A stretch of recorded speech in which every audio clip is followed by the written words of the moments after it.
Hello everyone, welcome to my bot collection. I've mentioned before there's a big gap in my collecting, which means that there's whole ranges of Transformers that I've never owned. Well, as a treat to myself, I thought it was time to grab a figure from one of the ranges I've never owned, that being the Studio Series. And what better time to get tucked into the Studio Series than right now, as they're doing an entire range based on the awesome 1986 Transformers movie. And as I imagine it's probably good to review new figures on here regularly, I present to you Studio Series 86 Hot Rod. Now, for those unfamiliar with the Studio Series, it's a range of slightly flashier, more screen-accurate figures that don't cost an arm and a leg to collect. I kind of see them as deluxe versions of the regular figures.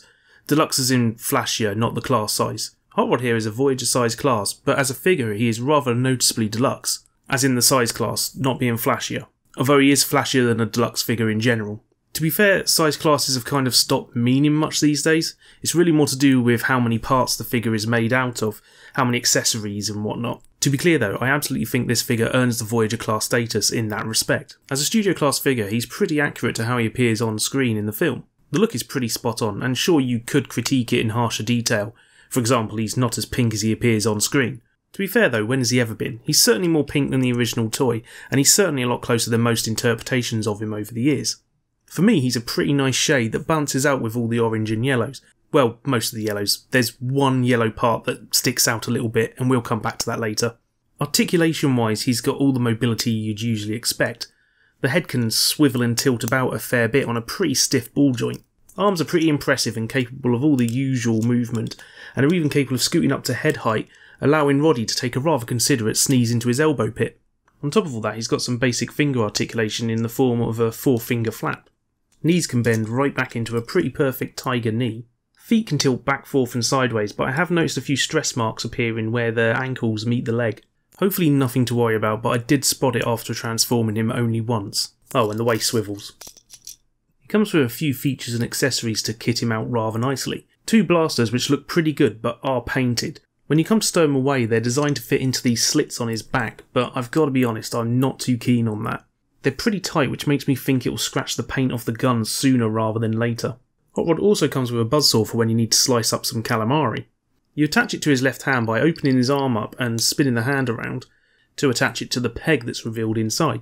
Can't be done to his right arm though, because instead of a peg he has a little welding tool from that part of the film where he does an amazing job of fixing up Cup. There's also a dinky matrix of leadership that he can easily hold in front of his chest. He has a neat glowing effect piece that you can attach to the front of it, which I think looks pretty neat. It's also possible to fit it inside his chest, although this isn't an official function or anything, and it does rattle around a little bit. Still, better than losing or swallowing it. There's also some laser effects for his guns or wrist blasters. You can also pop open his head and flip out a tiny blue visor to recreate that bit in the film where he does this. He also comes with a display stand representing the inside of Unicron, and does look pretty neat when you take photos of the figure in it. So yeah, robot mode's pretty great, not much to fault it on other than some weapon storage fears and some tiny stress marks. He looks great and is articulated pretty well, and he comes with plenty of little extra features and accessories. So, how do we go about transforming him? It's actually a fairly involved sequence. First you have to flip back his spoilers and give them a twist. Pop the back away from his chest and flip out the car hood. Pop away the head, give the entire car hood and arms a spin around, flip some small tabs up on his arms and spin around the pipes. At this point I tend to leave the front half, as there's going to be a lot of snapping parts in place in a second. Now we swivel the legs around and spread them out a bit, open the backs of his calves and flip around the rear wheels. I find these to be pretty stiff sometimes. Tuck away his feet and proceed to, one at a time, fold the lower legs over the upper legs, covering them in the process, and then close the rear wheel assembly around them. Takes a bit of force to snap these together, I find. Now we bring down the spoiler section and snap the entire rear end into place rather snugly. Now back to the top where we swing the arms back and tab the front pipes into the rear ones, and closing down some hand covering flaps as you go. This can be a little fiddly, but it will just all tab in when you get it just right. Finally we unfold these car mode parts from inside the hood and then close it all down into place. And there you have one future car from the year 2005. Pretty involved process all in all, but I can't argue with the results. This is a pretty lovely car. There's something surprisingly compact about it. I think the way the legs fold over themselves is just lovely, and it's that I think tricks me into thinking the car mode should be bigger. The phrase mini masterpiece gets thrown around by collectors quite a lot these days, and while I think that's usually a bit hyperbolic, It's not far off in this case. He even does the whole fake car front thing Optimus Prime has been doing for years. People sometimes complain about that sort of thing, but for me, if it gets me a more accurate look in both vehicle and robot mode, I'm cool with it. My only quibble is the yellow piece I mentioned earlier. It's right in the middle of the roof, and my lord does it stand out. I get why it happens though, and I even discussed it in the Kingdom Core Optimus Prime figure review. Basically, it'll all be down to allocating parts of the moulding sprues to different colours, and making a call on which colour goes where when space is an issue. It's a little awkward because it's not there in the film and it's not there on the original toy, and just adds this slight blemish to a pretty spot on car mode. Well, that and a slight gap where the window of the car meets the arms. It's barely an issue though. I love all the techno details giving the car that sort of futuristic feel. There's even a few moulding details on the spoiler fin which is greatly appreciated.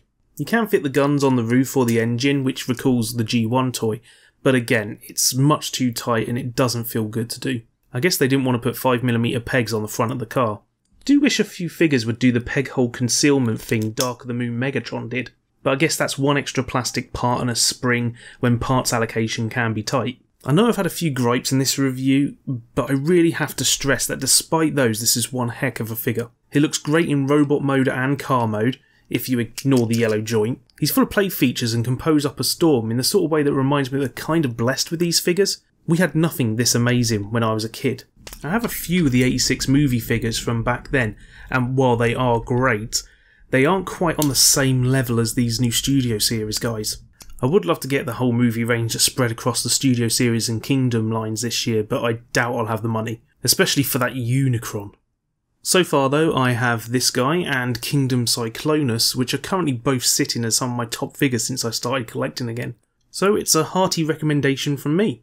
Studio Series 86 Hot Rod is a fine example of doing an optimum version of the character that aims for screen accuracy without costing about £100, which is much appreciated these days.